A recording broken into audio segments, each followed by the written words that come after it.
دیندار حضرات جو دین کی طرف منسوب سمجھے جاتے ہیں، بار بار میں کہہ رہا ہوں، جو گیٹ اپ سے دیندار لگتے ہیں، ان میں ایک بعض لوگوں میں ایک چیز یہ بھی ہوتی ہے کہ وہ تبلیغ کا موقع نہیں دیکھتے، بے وقت تبلیغ کرتے ہیں، اس کی وجہ سے بھی گڑبڑ ہوتا ہے معاملہ.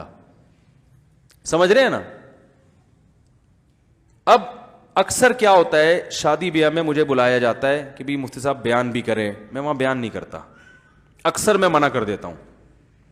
میں کہتا ہوں ایک شادی ہال ہے، اس میں لوگ انجوائے کرنے کے لیے آئے ہیں، دولہا بھی ادھر بیٹھا ہوا ہے، دلہن ادھر بیٹھی ہوئی ہے، ادھر لوگ مبارکباد دے رہے ہیں، ادھر مولانا صاحب جہنم پہ ایک تقریر کرنا شروع کر دیں. یہ عجیب سا ہوتا ہے، یہ مجھے سمجھ میں نہیں آتا، یہ موقع نہیں ہے، یہ مبارکبادی کا موقع ہے. آپ جائیں سیلیبریٹ کریں، بھائی دولہا بھائی بڑی خوشی ہوئی، پہلی شادی ہو گئی آپ کی، ماشاءاللہ بہت خوشی ہوئی آپ سے، ٹھیک ہے نا، بڑا اچھا ہے ماشاءاللہ، کچھ گفٹ دے دیا اس کو یا کچھ دعائیں دے دی اور لوگ ملے، کھایا پیا، یہ موقع اس چیز کا ہے نا. اب میں نے بعض حضرات کو دیکھا ہے ولیمے کی دعوت میں رو رو کے دعا کرا رہے ہیں، وہ کراتے ہیں، وہ اللہ والے لوگ ہیں، ان کے اخلاص میں کوئی شبہ نہیں ہے، بلکہ میں کہتا ہوں یہ ان کے بہت زیادہ مخلص ہونے کی دلیل ہے کہ ایسی خوشی کی مجلس میں وہ رو رو کے دعا کرا دیتے ہیں، ان کا مطلب بہت اللہ سے گہرا تعلق ہے. لیکن یہ مجھے بے موقع لگتا ہے. بھائی ختم قرآن کی محفل میں رو کے دعا سمجھ میں آتی ہے، کسی کی میت پہ رو کے دعا سمجھ میں آتی ہے، یا ویسے ہی ہم کہیں دینی مجلس میں بیٹھے ہوئے ہیں تو کسی نے دعا کرا دی، رونا آ گیا، سمجھ میں آتا ہے. ولیمے کی تقریب ہے خوشی کی، اس میں رو رو کے دعائیں، وہ لوگ ایک تو 3 پیس سوٹ ٹائی پہن کے آئے ہیں، خوشی خوشی، وہ خواتین اتنا پورے ڈسٹمپر کے ڈبے خالی کر کے آئی ہوئی ہیں، صحیح ہے نا، حقیقت یہی ہے نا. یہ کس کو بہت زیادہ ہنسی کس کو آ رہی ہے بھائی؟ اچھا، وہ پورے ڈبے خالی کر کے آئی ہوئی ہیں، وہ اس لیے کہ ہم چمکتی ہوئی نظر آئیں اپنی ہم جولیوں کو، اور جناب وہ ادھر دلہن بیٹھی ہوئی ہے، سب خوشیاں مبارکباد ادھر، پھر اے اللہ وہ جہنم سے عذاب سے بچا لے، اے اللہ. وہ بے موقع ہے، یہ کیوں رلا لے وہ لوگوں کو بھائی؟ وہ دولہا پھر کسی اور وجہ سے رو رہا ہوتا ہے، وہ بہانہ کر کے اس میں اپنے آپ کو ایڈجسٹ کر لیتا ہے، اصل میں رونا کسی اور وجہ سے آ رہا ہوتا ہے اس کو، کہ یار ہاں تو کر دی ہے، اب دیکھو ہوگا کیا. میں نے بعض دولہے ایسے بھی دیکھے ہیں، میں تو بہت نکاح پڑھائے ہیں نا میں نے، تو ایسے بھی دولہے عجیب عجیب جب واقعات ہوتے ہیں نا، بڑے عجیب عجیب ہوتے ہیں. ایک دولہا میں نکاح پڑھا رہا ہوں، وہ دولہے کو پسینے چھوٹ رہے ہیں، میں خطبہ پڑھ رہا ہوں نکاح کو، حالانکہ گرمی نہیں تھی، ایسے عجیب اس کی کیفیت بھائی. تو میرا دل چاہ رہا تھا میں اسے بولوں بھائی رکوا لے یار، اگر کوئی اتنا مسئلہ ہے نا، کوئی شادی فرض واجب نہیں ہے، حقیقت فرض نہیں ہے، یہ سنت ہے، ترغیب ہے، لیکن اگر اتنی ٹینشن ہو رہی ہے تو بھائی کوئی ضرورت نہیں یار، جہاں اتنی زندگی گزر رہی ہے بھائی تو اتنی ٹینشن میں. چلو دلہن کو ٹینشن ہو تو سمجھ میں آتا ہے، بیچاری ماں کے گھر سے رخصت ہو رہی ہے، باپ کے گھر سے نیا سسرال مل رہا ہے، کنفیوز ہوتی ہے، پتہ نہیں ساس کیسے نکلے، وہ اس کے پسینے چھوٹ رہے ہیں، کو سمجھ میں آتا ہے بھائی تجھے تیرے پسینے کیوں چھوٹ رہے ہیں یار. وہ بیچارہ اتنا گھبرا رہا ہے. میں مجبور تھا پڑھاتا نکاح، کیونکہ مجبور اس لیے تھا کہ لوگ بولیں گے کیا باتیں شروع کر دی. ابھی یہ بھی بے موقع تبلیغ ہو جاتی نا، اگر میں اس کو سمجھاتا بھائی رہنے دو، کینسل کروا دوں تو لوگ مجھے پکڑ کے مارتے کہ میں تو آپ کو کینسل کروانے کے لیے لایا. ہم نے کہا یہ اسی کی ٹینشن ہے، اسی کی ہیڈیک ہے، ہمارا کیا، ہم تو پڑھا کے نکل لیں گے. ہم سے پہلے پوچھتا تو ہم بتا دیتے یار اتنی.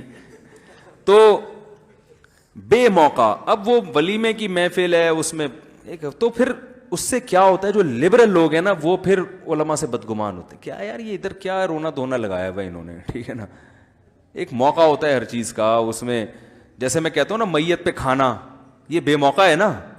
وہ میں سنایا تھا نا، وہ یوں کر کے وہ کھا رہے ہیں، کہہ رہے ابھی 1 منٹ رکو، وہ کہہ رہے نہیں وہ عذاب ہو رہا ہے اس کو کھانے دو میں پورا. تو بزمان حال یہی کہہ رہے ہوتے ہیں. تو یہ بڑے بڑے ٹیکنیکل قسم کے فالٹ ہیں ان لوگوں میں جو دین کی طرف منسوب جذباتیت کے ساتھ. اب کیا ہوا ہے کہ ہمارے ساتھ ایک دوست تھے، ماشاءاللہ داڑھی تھی، ہم کہیں ہوٹل میں کھانا کھا رہے تھے تو کھانا کو ٹھیک نہیں تھا، تو ہمارے ان دوست کو آ گیا تھوڑا سا غصہ. تو ہوٹل کے مینیجر کو بولا یار یہ ہم نے اتنے پیسے دیے، آپ نے کیا پکایا ہے. تو اس نے یہ لفظ کہہ دیا کہ یار داڑھی رکھ کر آپ مجھ سے اس اسٹائل میں بات کر رہے ہیں. تو انہوں نے فوراً کہا داڑھی کا مذاق کیوں اڑا رہے ہو، داڑھی کی طرف کیوں آئے.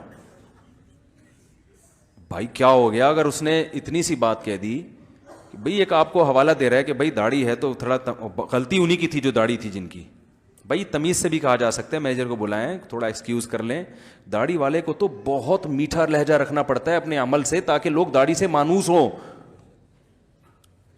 وہ کہ اگر بدتمیزی سے بات کرے گا تو اس نے اگر داڑھی کا تانا دیا غلط دیا, نہیں دینا چاہیے. میں نہیں کہہ رہا کہ وہ مینیجر نے صحیح کہا, مینیجر کو یہاں داڑھی کو درمیان میں نہیں لانا چاہیے تھا, لیکن اگر لے آیا ہے تو تھوڑا آپ اس کو یہ وہ اس نے تو آرام سے لایا نا, وہ بدتمیزی تھوڑی کا داڑھی رکھ کر ایسی بات کر رہے, اس نے یہ تھوڑی کہا, اس نے کہا بھائی دیکھیں آپ کی داڑھی ہے اور آپ, وہ داڑھی کے احترام میں کہہ رہا ہے صحیح ہے نا, کہ آپ کی داڑھی ہے, آپ تو سنت رسول ہیں, تو آپ کو تو اچھے اخلاق سے بات کرنی چاہیے. اور وہ مینیجر غلط نہیں کر رہا تھا, وہ یہ کہہ رہا تھا بھائی اگر کھانے میں کوئی اعتراض ہے تو آپ آرام سے بتائیں, میں چینج کر دیتا ہوں, میں دوسرا لے آتا ہوں, یہ کمپلین کر لیتا ہوں, آئندہ انشاءاللہ, انسان ہے غلطی ہو جاتی ہے. تو اب انہوں نے جذبات سے اس کو ڈانٹا ہے. جب اس نے یہ کہا کہ بھائی داڑھی آپ رکھ کے سر کر کے بات کر رہا تھا, وہ آپ ایسے, اور داڑھی ہے بھائی, داڑھی کی طرف کیوں آ گئے, تو میں نے کہا یہ عجیب مسئلہ ہو گیا. اب میں چپ اس لیے بیٹھا ہوں کہ میں اگر مینیجر کی فیور لوں گا تو پتہ چلا اگلا ہدف میں ہوں گا. تو میں نے کہا ابھی تو موقع, اب یہی بھی ہے نا موقع نہیں ہے, میں نے کہا ابھی جانے دو. لیکن مجھے یہ کہ یار یہ مینیجر پر جو ہے نا داڑھی والوں کا جو اثر جائے گا نا وہ اچھا نہیں جائے گا, اور یہ ویسے ہی لبرل آدمی ہے, بزنس مین آدمی ہے. اب میں ایکسکیوز بھی نہیں کر کیونکہ اپنے ساتھی کا بھی خیال کرنا ہے نا, اس کی موجودگی میں ایکسکیوز کر لیا تو بولے گا یار ہماری انڈی والی جو ہے یہ کیسی انڈی والی ہے. انڈی والی سمجھتے ہیں پشتوں میں دوستی کو, یار ہم اس کو لڑ رہے ہیں اور ہم مفتی صاحب آپ اس کو فیور کر رہے ہو. تو میں نے کہا ابھی تو جانے دو. تو جب وہ اٹھ کے باہر گیا ہے نا, وہ ہمارے ساتھی گاڑی کی طرف گیا, میں نے کہا چلے میں ذرا آہستہ آہستہ آ رہا ہوں, کوئی واش روم کا بہانہ کیا.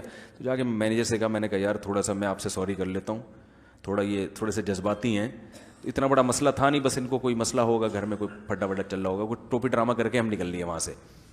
تو یہ بھی ہے کہ اگر بھائی تھوڑا سا وہ اگر غلطی کر رہا ہے, وہ بھی اتنی بڑی غلطی نہیں کر رہا, تو ذرا سا داڑھی کا کہیں لفظ آ گیا تو فوراً داڑھی کی توہین کا کیس بنا کے اس کے اوپر ڈال دیا. گھروں میں ایسا ہوتا ہے. اب دیکھو, یا تو پہلے سے 100% اسلام کو سب گھر میں فالو کر رہے ہوں, پھر اگر کوئی اسلام کے خلاف چلے نا تو سختی کریں. جیسے میں لوگوں سے کہتا ہوں, بیوی اگر آپ کی پہلے سے پردہ کرتی تھی, اسی بیس پہ آپ نے شادی کی, بعد میں پردہ اتار دیا, تو آپ سختی, آپ کا حق ہے کہ بھائی ہم نے تو تم سے نکاح اس بیس پہ کیا تھا کہ تم پردہ کرو گی, اور پہلے سے تم پردے دار تھی, تمہارا خاندان ایسا تھا, تم نمازی تھی, تم پرہیزگار تھی, ہم نے اسی بیس پہ آپ سے نکاح کیا, اب آپ نے پردہ اتار دیا ہے, تو پھر میٹر گھومنا سمجھ میں آتا ہے نا. لیکن پہلے سے پردہ نہیں کر رہی, وہ آپ کو پتہ ہے لبرل خاتون ہے, خاندان بھی سارا لبرل ہے, موویز بھی دیکھتے ہیں اور یہ سب لائف کو انجوائے کرتے ہیں, شادیوں میں بھی جاتے ہیں, مس گیدرنگ بھی ہوتی ہے, آپ نے سب کچھ سوچتے سمجھتے ہوئے لٹو ایسے ہوئے ہوئے تھے, آپ نے شادی کر لی. اب شادی کے بعد آپ کے لگ گئے تبلیغ میں 4 مہینے, اس کے بعد اب آپ کو یہ بے پردہ عورت ہے, میری غیرت کے خلاف ہے کہ تم میرے دوستوں کے ساتھ جا کے ایسے مل رہی ہو. تو بھائی غیرت کے خلاف تھا تو وہ کہے گی نا پھر شادی کیوں کی آپ نے. اب یہاں پر جو بات آپ کی 100% درست ہے, یقیناً غیرت بھی آنی چاہیے جو آ رہی ہے, لیکن اب آپ اس پہ اس بیس پہ ڈنڈا نہیں چلا سکتے, صحیح ہے نا. سختی کریں گے تو وہ بجائے دین کی طرف آنے کے دین سے دور ہوگی, بولے گی بھائی یہ کیا بات ہے, بھائی یہ تو گویا ہمارا جو ایگریمنٹ ہوا تھا اس کے خلاف ہے, یہ ایک قسم کا ایگریمنٹ ہی تھا نا, صراحتاً نہیں تھا, دلالتاً تھا. اب آپ سوائے محبت اور امن شانتی کے علاوہ آپ کے پاس کوئی آپشن نہیں ہے. محبت سے سمجھاتے رہیں, چھوڑ دیں ٹھیک ہے, نہیں تو سمجھانا بھی چھوڑ دیں.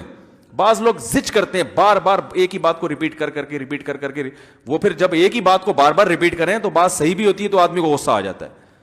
اب بھائی ایک آدمی کو ایک دفعہ آپ نے سمجھا دی, بھائی نماز پڑھا کرو, کہہ کہ شکریہ آپ بہت اچھے مبلغ ہیں, دعا کریں. پھر آپ کہہ رہے ہیں بھائی ابھی بولا ہے نا میں نے نماز پڑھا کرو. اب آپ اس کے ایمان سے کھیل رہے ہیں. آپ وہ بدتمیزی نہیں کر رہا, کہہ رہے یار میں نماز کا انکار کروں گا کافر نہ ہو جاؤں, جو نماز کی دعوت دے رہا ہے اس کو میں منع کروں گا تو وہ ایسا نہ ہو بڑا گناہ ملے مجھے. وہ بیچارہ صبر کر کے ٹھٹراوا بیٹھا ہوا ہے کہ چلو نماز نہیں پڑھنے کا گناہ ہے, کم از کم نماز کی دعوت دینے والے کا اکرام تو کر رہا ہوں نا. تو 2-3 دفعہ میں تو آپ کو چائے کا بھی پوچھے گا. پھر آپ نے کہا بھائی نماز پڑھو, ابھی بولا تو ہے آپ کو, ٹائم دیکھو, کہ جہنم میں جانے کا آپ کو شوق ہے کیا, آپ کو پتہ نہیں ہے نماز فرض ہے. جب 3-4 دفعہ آپ چاہے محبت سے بھی ریپیٹ کریں, اب اگر وہ غصہ کرتا ہے اور وہ کوئی الٹی سیدھی نمازیوں کے لیے الفاظ استعمال کرتا ہے, اب نمازی بھی سارے ہم نے دیکھے ہیں 2 نمبر ہوتے ہیں, اب تم بڑے نماز, ہمیں پتہ ہے تمہارے گھر میں کیا ہو رہا ہے اور تم رشوت کتنی لے رہے ہو, اب سب پتہ ہے, ادھر داڑیاں رکھ کے نمازی. وہ غلط کر رہا ہے, لیکن اس غلطی پر اس کو ابھارا کس نے ہے, آپ کے عمل نے. تبھی تبلیغ والے کیا کرتے ہیں, دیکھو گشت کرتے ہیں نا, ہمارے اندر دین آ جائے, ساری دنیا کے اندر دین آ جائے, اس کے لیے بھائی محنت ہو رہی ہے, مسجد میں جماعت آئی ہوئی, آپ آئیں گے نا؟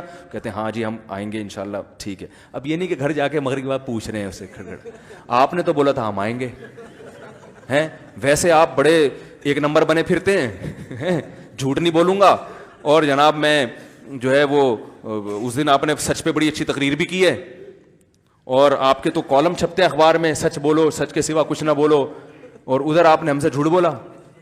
تو تبلیغ میں کوئی نکلتا, پھیلتا کام کچھ بھی نہیں ہوتا.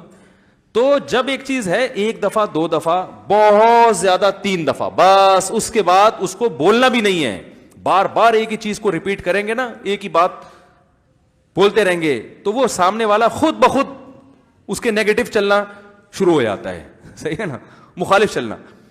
تو یہ چیز بھی ہے تبلیغ کا بے موقع غلط استعمال. جو آپ کو بلا نہیں رہا, آپ خامخواہ میں جا کے جو ہے نا اس کے سر پہ مسلط ہو جاؤ.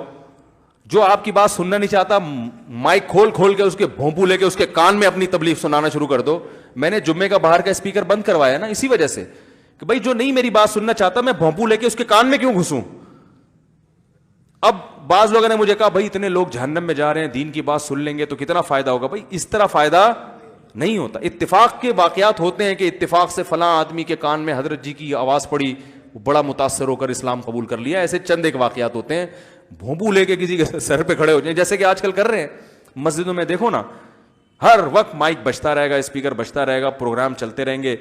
وہ لوگ محلے والے پریشان ہو رہے ہیں, سکون نہیں آ رہا لوگوں کو, ایک ٹینشن میں آئے ہوئے ہیں, یار کیا مصیبت کھڑی کر دی ہمارے لیے.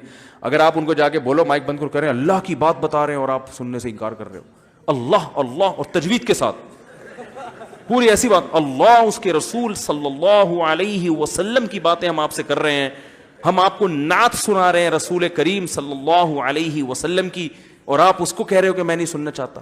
آپ کا تو ایمان کا کیا بنے گا. تو بیچارہ وہ بہت ہی کوئی پرہیزگار ہوگا تو چپ کے سنتا رہے گا, ورنہ وہ پھر بولے گا, پھر الٹی سیدھی باتیں شروع کر دے گا.